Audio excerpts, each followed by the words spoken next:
उत्तर प्रदेश के उप मुख्यमंत्री ब्रजेश पाठक ने गांधी जयंती के अवसर पर लखनऊ के हजरतगंज स्थित जीपीओ चौक पर महात्मा गांधी को पुष्प अर्पित कर श्रद्धांजलि दी। इस दौरान उन्होंने कहा कि महात्मा गांधी का स्वच्छ भारत और स्वदेशी सामानों के उपयोग का सपना प्रधानमंत्री नरेंद्र मोदी के नेतृत्व में साकार हो रहा है।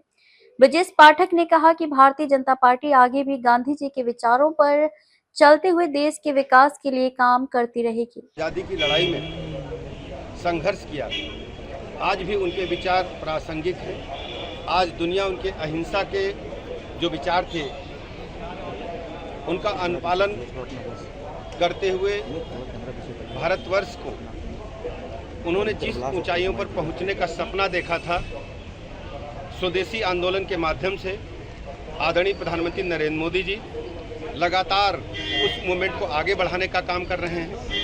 चाहे बापू का स्वदेशी आंदोलन हो या स्वच्छता मिशन हो, दोनों बापू के जो विचार के केंद्र बिंदु थे, आदरणीय प्रधानमंत्री नरेंद्र मोदी जी ने समय समय पर लगातार 2014 के बाद से अपने एजेंडे में उन्हें शामिल किया।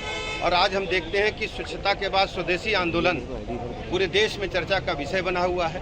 पूज्य बापू को श्रद्धांजलि अर्पित करते हुए मैं देशवासियों से, प्रदेशवासियों से अपील करता हूं, सभी लोग माननीय मोदी जी के आह्वान पर बापू जी के विचारों को आगे बढ़ाने के लिए स्वदेशी मूवमेंट को आगे बढ़ाएं। और सभी दुकानदार भाई, व्यापारी भाइयों से अपील करता हूं कि स्वदेश में निर्मित वस्तुएं ही खरीदें और स्वदेश में निर्मित वस्तुएं ही बेचें। ये उत्तर प्रदेश के एक एक नागरिक से मैं अपील करता हूँ। सर, आरएसएस के शताब्दी वर्ष के अवसर पर तमाम राष्ट्रीय स्वयंसेवक संघ के शताब्दी वर्ष के अवसर पर प्रदेशवासियों की तरफ से राष्ट्रीय स्वयंसेवक संघ के अपने सभी पूर्वजों को हृदय की गहराइयों से श्रद्धासुमन अर्पित करता हूं।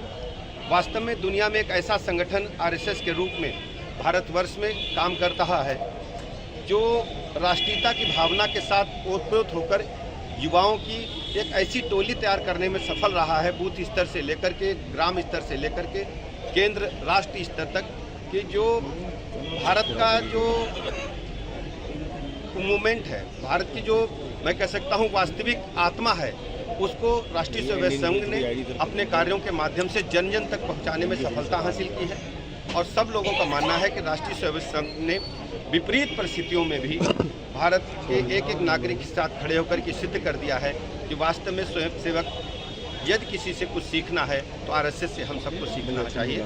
मैं ऐसे अवसर पर अपने सभी पूर्वजों को नमन करता हूं, उनकी स्मृतियों को नमन करता हूं और आरएसएस के सभी भाई बहनों को बहुत बहुत अभिनंदन करता हूं। सर, आज एक दूसरा समाचार मिला है, पंडित छन्नूलाल मिश्र जी का निधन। आज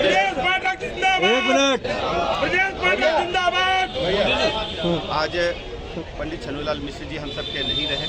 वो भारत के साथी संगीत के बहुत बड़े पुरोधा थे।